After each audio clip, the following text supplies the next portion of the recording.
While camping, my friend's tent broke, so we had to share one. My name is Austin, and I've always loved the outdoors. At 25, I'd spent countless weekends hiking and camping in the wilderness around Seattle. But none of those trips would compare to the life-changing weekend I spent with my best friend James last summer. James and I had been friends since college, where we met in an environmental science class 3 years ago. He was the kind of person who could light up a room with his smile. With wavy brown hair that always seemed perfectly messy, and green eyes that sparkled when he talked about things he was passionate about. We'd grown close over the years, sharing a love for nature and adventure, though I'd been harboring deeper feelings that I kept carefully hidden. The trip started as a simple plan to escape the city for a weekend. We'd chosen a remote camping spot in the Olympic National Forest, a place I discovered during one of my solo hikes. It was a secluded area near a small lake, far enough from the main trails to offer real solitude. "This is going to be epic," James said as we loaded my Subaru on Friday afternoon. "I need this break so badly. Work has been killing me lately." I watched him toss his backpack into the trunk, noticing how his t-shirt lifted slightly as he reached up, revealing a glimpse of skin. I quickly looked away, focusing on securing our camping gear. The drive took about 3 hours, with James playing DJ and singing along to his eclectic playlist. As we got further from the city, the forests grew denser, and the late afternoon sun filtered through the trees in golden streaks. "Remember that camping trip in sophomore year?" James asked, grinning, "when you tried to convince everyone you knew how to start a fire without matches?" I groaned at the memory. In my defense, I had seen it done on YouTube. "Yeah, and we ended up eating cold beans because you were too proud to admit you needed help." He laughed, the sound making my heart skip a beat. We reached the trailhead just as the sun was starting to set. It was a mile hike to our camping spot, and we wanted to set up before it got dark. As we shouldered our packs, I noticed James struggling with his sleeping bag. "You okay there?" I asked, watching him adjust the straps repeatedly. "Yeah, just this stupid sleeping bag. The zipper's been acting up." He tugged at it frustratedly. "I meant to get it fixed before the trip, but work got crazy, and I forgot." I didn't think much of it at the time, focused instead on leading us down the trail before we lost the light. The path was narrow, forcing us to walk single file. I could hear James behind me, his breathing slightly labored as we climbed uphill. The spot was exactly as I remembered it, a small clearing near the lake, surrounded by towering pines. The last rays of sunlight were reflecting off the water, creating a stunning panorama. "Austin, this is beautiful," James breathed, dropping his pack and walking to the edge of the clearing. "How did you find this place?" "Got lost on a hike once," I admitted, joining him. "Best wrong turn I ever took." We set up camp efficiently, working together with the familiarity of old friends. I got the tent up while James gathered firewood, and soon we had a cheerful blaze going. The temperature was dropping rapidly, typical for early summer in the Pacific Northwest.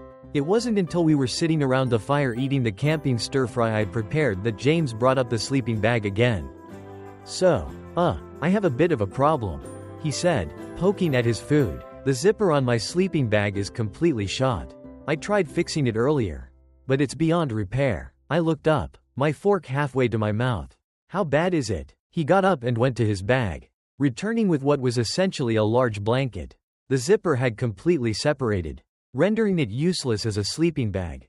"The forecast said it's going to drop into the low 40s tonight," I said, concerned. The nights could get surprisingly cold, even in summer. James ran his hand through his hair, a nervous gesture I'd come to know well. "Yeah, I know. Look, I hate to ask, but your sleeping bag is pretty roomy, right? The one you got for winter camping?" My heart started racing at his suggestion. My sleeping bag was indeed a larger model, designed for winter camping and rated for below freezing temperatures. It was technically big enough for 2 people, though it would be snug. "Yeah, we could make that work," I said, trying to keep my voice casual. "Better than you freezing to death out here." James smiled, relief evident on his face. "Thanks, man, I promise I don't snore much." We spent the next few hours around the campfire talking about everything and nothing. James told stories about his job at the environmental consulting firm, and I shared some of my adventures as a freelance photographer. As the night grew darker and colder, I became increasingly aware of our impending sleeping arrangements. Around midnight, the fire had burned down to embers, and the cold was becoming impossible to ignore. James shivered, pulling his jacket tighter around himself. "Should we call it a night?" he suggested, his breath visible in the cool air. I nodded, perhaps a bit too quickly. "Yeah, good idea. Let me just make sure everything's secure." While James used the portable camp light to find his way to the designated bathroom spot we'd chosen earlier, I did a final check of our campsite. My hands were shaking slightly as I stored our food in the bear-proof container. And I wasn't sure if it was from the cold or nervousness. Inside the tent, I laid out my sleeping bag while James changed into his sleep clothes, a t-shirt and flannel pajama pants. I tried not to watch as he pulled his shirt over his head but caught a glimpse of his toned back in the dim light of our lantern. "So, how do you want to do this?" James asked, standing awkwardly by the tent entrance. "You can get in first," I suggested. "That way, you'll be against the tent wall and won't have to climb over me if you need to get up." He nodded and carefully slipped into the sleeping bag. I turned off the lantern, plunging us into darkness broken only by the moonlight filtering through the tent fabric. Taking a deep breath, I joined him in the sleeping bag. The fit was tight. As expected, we lay there stiffly for a few moments, both trying to maintain some semblance of personal space in a situation where that was virtually impossible. I could feel the warmth of his body against mine, smell the wood smoke in his hair from the campfire. "This is kind of awkward, isn't it?" James whispered, letting out a nervous laugh. "A bit," I admitted, "but at least you won't freeze." "True. Mind if I?" He shifted, turning onto his side, facing away from me. "There, that's better." The new position actually made things worse or better, depending on how you looked at it. Now, my chest was pressed against his back, and I had to decide what to do with my arm. After a moment's hesitation, I draped it over his waist, telling myself it was the most practical solution in the confined space. "Is this okay?" I asked softly. "Yeah," he replied, his voice slightly husky. "It's comfortable." The tension in his body gradually relaxed, and I felt mine doing the same. The warmth between us was comforting in the cold night air, and despite my racing thoughts, I found myself growing drowsy. Just as I was about to drift off, James spoke again, so quietly I almost missed it. "Austin, have you ever?" He paused, taking a shaky breath. "Have you ever wanted something but were afraid to admit it, even to yourself?" My heart started pounding so hard I was sure he could feel it against his back. "Yeah," I whispered, "I have." He was silent for a long moment, and I held my breath, wondering if I'd said too much or not enough. Then, slowly, he moved his hand to cover mine where it rested on his waist. Intertwining our fingers, the world seemed to stop in that moment. James's hand was warm against mine, his fingers fitting perfectly between my own. Neither of us spoke, but I could feel his heart racing to match my own. Finally, James shifted, turning over to face me in the cramped sleeping bag. Even in the dim moonlight, I could see the intensity in his eyes. Our faces were inches apart, sharing the same breath in the small space. "Austin," he whispered, reaching up to touch my face hesitantly. "I've been wanting to tell you something for a long time, but I was scared it would ruin everything." "Me too," I admitted, my voice barely audible. "I felt this way since that day you helped me with my photography project in the rain. Remember?" He smiled, his thumb brushing along my jawline. "When we got completely soaked trying to get the perfect shot of that waterfall." "Yeah, I remember. That's when I first realized I was falling for you." The confession hung in the air between us for a moment before I closed the small distance and pressed my lips to his. The kiss was soft and tentative at first, both of us still afraid of crossing a line we couldn't uncross. But then James's hand moved to the back of my neck, pulling me closer, and any hesitation disappeared. The sleeping bag rustled as we shifted closer, our bodies pressing together in the confined space. James's lips were warm and eager against mine, and I could taste the hint of marshmallows from our earlier s'mores. My hand found its way under his t-shirt, exploring the warm skin of his back, feeling the subtle movement of his muscles. When we finally broke apart, both slightly breathless, James rested his forehead against mine. "I can't believe this is happening," he whispered. "I've imagined this so many times, but I never thought." "Me neither," I said, running my fingers through his hair. "I was so scared of losing you as a friend." He laughed softly. "We're idiots, aren't we? All this time. Complete idiots." I agreed, pulling him in for another kiss. We spent the next hour trading kisses and quiet confessions, making up for lost time. James told me about how he'd realized his feelings during our weekly coffee meetups. How he'd catch himself staring when I was focused on editing photos. I admitted to deliberately planning more outdoor activities just to spend time with him. How I'd memorized the way his eyes crinkled when he really smiled. Eventually, exhaustion began to overtake us. James was tracing lazy patterns on my chest with his finger, his head tucked under my chin. "What happens when we go back?" he asked quietly. "To the real world, I mean." I tightened my arm around him. "Whatever we want to happen. I know what I want. I want to be with you. Properly. No more hiding how I feel." He lifted his head to look at me, his expression vulnerable in the moonlight.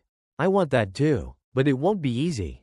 Work, our friends, our families. We'll figure it out together," I promised, kissing his forehead, one step at a time. He smiled, settling back against my chest. Together. I like the sound of that. We fell asleep, tangled together in the sleeping bag. The sound of the night forest creating a peaceful backdrop to our newfound intimacy. I drifted off feeling more content than I had in years. James's steady breathing matching my own. I woke to early morning sunlight filtering through the tent and the gentle sound of birdsong. For a moment, I was disoriented, then I felt James stir against me.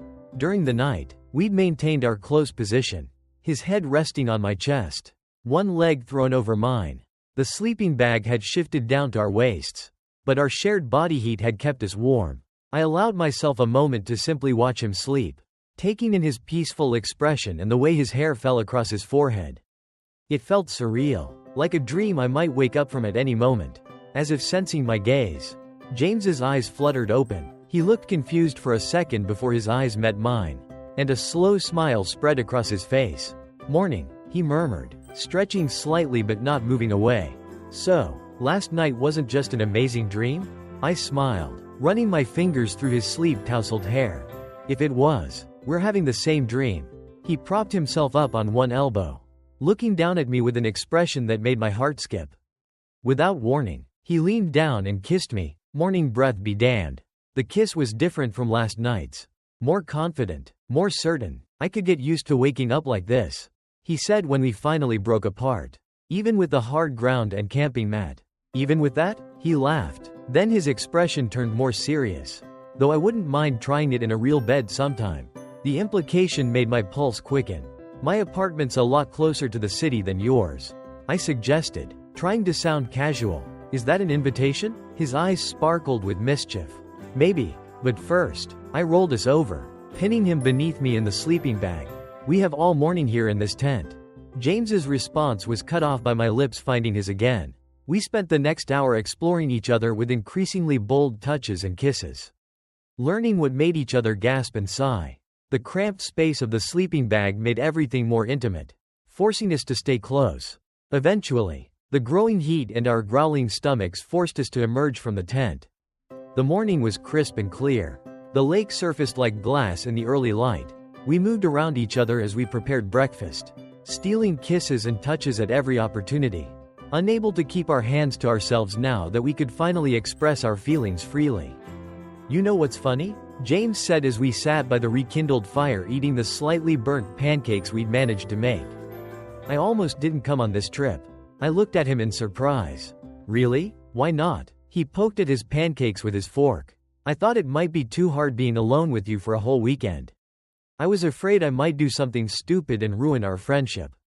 Then my sleeping bag actually broke, and I almost used it as an excuse to back out. "I'm glad you didn't," I said, reaching over to take his hand. "Though I'm starting to wonder if that sleeping bag was really broken or if you planned it." He laughed, squeezing my hand. "I wish I was that clever." "No, it really did break, but maybe it was fate's way of giving us a push we both needed." After breakfast, we decided to explore the area around the lake. The trail was narrow, forcing us to walk single file, but now James would occasionally grab my hand to help me over fallen logs. Lingering longer than necessary, we found a small waterfall feeding into the lake and stopped to take photos. Though now, instead of just landscape shots, we took several of us together. My camera's timer capturing our first pictures as a couple. Near the waterfall, We found a sun-warmed rock large enough for both of us to sit on. James settled between my legs, leaning back against my chest as we watched the water cascade down the rocks. "This feels so natural," he said, playing with my fingers where they rested on his stomach. "Being with you like this. I was so worried it would be weird or awkward." I pressed a kiss to his neck, feeling him shiver slightly. "I know what you mean. It's like everything's different but also exactly the same."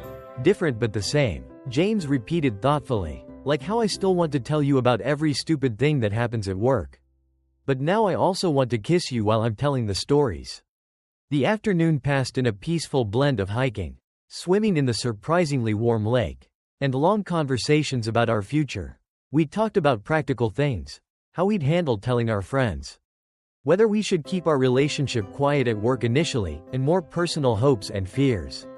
My parents might take some time to adjust, James admitted as we lay on a blanket by the lake, his head resting on my chest. "They're not unfriendly about LGBTQ+ stuff, but they've always had this image of me settling down with a nice girl. Having kids." I ran my fingers through his hair soothingly. "We can take it slow with them. There's no rush to tell anyone until we're ready." He lifted his head to look at me. "What about your family?" "My sister already knows I'm gay," I said. "She probably suspects how I feel about you. She's been teasing me about my obvious crush for months." James grinned. "Really? What did she say?" "That I light up like a Christmas tree whenever your name comes up in conversation." I felt my cheeks heat up at the admission. "That's adorable," he said, leaning up to kiss me. What started as a playful peck quickly deepened into something more heated. Before I knew it, James had shifted to straddle my hips, his hands sliding under my t-shirt. "James," I gasped as his lips found my neck. "We're kind of in the open here." He laughed against my skin. "We're miles from anyone else," he murmured, but he pulled back slightly, his eyes dark with desire. "Though maybe we should save this for tonight." The promise in his voice sent a shiver down my spine. "Tonight," I agreed, pulling him down for one more kiss before we reluctantly separated. As the day progressed, we found ourselves growing more comfortable with casual displays of affection. When we cooked dinner together, James would wrap his arms around my waist from behind, resting his chin on my shoulder to supervise my cooking. While gathering firewood, I'd catch him watching me with a soft smile that made my heart flutter. That evening, we sat by the fire talking about our favorite memories together, now seeing them through the lens of our mutual attraction. The night grew colder, but we were prepared this time, wrapped in a blanket together beside the flame. "Remember that time we got caught in that thunderstorm during the hiking trip last fall?" James asked, tracing patterns on my palm with his finger. "When we had to take shelter in that old ranger station. How could I forget?" I smiled at the memory. "We were soaked to the bone. I wanted to kiss you so badly that day," he confessed. "You looked so good with your hair all wet and messy. And we were standing so close. Why didn't you?" He shrugged. "Same reason you didn't, I guess. Too scared to risk what we had." I turned to face him, cupping his face in my hands. "Well, we're not scared anymore, are we?" His answer was to close the distance between us, his lips meeting mine in a kiss that held all the passion we'd been holding back for so long. The blanket fell forgotten as we lost ourselves in each other. The crackling fire and the star-filled sky are only witnesses. Later that night, in the privacy of our tent, we made love for the first time. It was tender and passionate, filled with whispered confessions and gentle touches, our bodies moving together as if we'd done this 1,000 times before. The sleeping bag that had brought us together became our sanctuary, containing our soft moans and declarations of love. We woke on Sunday morning to the patter of light rain on the tent canvas. James was curled against me, his arm draped possessively across my chest, our legs tangled together. The events of the previous night played through my mind, bringing a smile to my face. "I can hear you thinking," James mumbled against my neck, his voice rough with sleep. I turned to kiss his forehead. "Good thoughts, very good thoughts." He lifted his head, his hair adorably mussed, and smiled at me with such affection it made my heart ache. "No regrets?" "None," I assured him, pulling him closer. "Except maybe that we waited so long to do this." We spent the morning in the tent listening to the rain and trading lazy kisses, neither of us wanting to break the spell of our private world. Eventually, though, we knew we had to pack up and head back to reality. As we dismantled our campsite, working together with the same efficiency as always but now with stolen kisses between tasks. James suddenly stopped and looked at me thoughtfully. "What is it?" I asked, pausing in my attempt to fold the tent. "I was just thinking, this place will always be special now. Our place." He gestured around at the clearing. The lake now misty with rain. Where everything changed. I dropped the tent and walked over to him, pulling him into my arms. "We should make it a tradition. Come back here every year. Same weekend." "I'd like that," he said, wrapping his arms around my waist. "Though maybe next time we should bring 2 working sleeping bags. You know, just for appearance's sake." I laughed. "And then not use them." "Exactly?" He grinned, kissing me quickly before returning to his packing. The hike back to the car was slower than our arrival. Partly because of the rain-slick trail but mostly because we kept stopping to kiss against trees or simply hold each other. Reluctant to leave our sanctuary. As we loaded our gear into the car, James suddenly grabbed my hand. "Wait," he said, pulling me back toward him. "Before we go back." He pressed me against the car and kissed me deeply, his hands cradling my face. I melted into the kiss, my fingers gripping his wet jacket, drawing him closer. When we finally broke apart, both slightly breathless, he rested his forehead against mine. "I love you, Austin. I think I have for a long time. I just didn't let myself admit it." My heart soared at his words. "I love you too," I whispered back, meaning it with every fiber of my being. The drive back to Seattle was different from our journey out. James still played DJ, but now he held my hand over the center console, only letting go when I needed both hands for driving. We talked about everything and nothing. Our plans for the week ahead, how we'd tell our friends, what movie we'd watch on our first official date. As we approached the city, the familiar skyline coming into view, James squeezed my hand. "You know what's funny?" he said. "I was so worried about going back to the real world. But now I'm kind of excited." "Yeah," I glanced at him, seeing my own happiness reflected in his face. "Yeah, because now I get to do all the normal things we always do. Coffee runs, movie nights, hiking trips. But I also get to kiss you and hold you and fall asleep next to you." He brought our joined hands to his lips, kissing my knuckles. "It's like getting to fall in love with my best friend all over again." I smiled, feeling warmth spread through my chest. "It's perfect," I agreed. "You're perfect." As we drove through the city streets heading toward James's apartment, I couldn't help but marvel at how much had changed in just 2 days. A broken sleeping bag had led to the most important revelation of my life, transforming a friendship into something even more beautiful. When I pulled up outside his building, neither of us moved to get out immediately. The rain had followed us back to the city, creating a cozy bubble around us in the car. "Stay tonight?" James asked softly. "I'm not ready to let you go yet." I leaned over and kissed him gently. "I'm not ready to let you go either.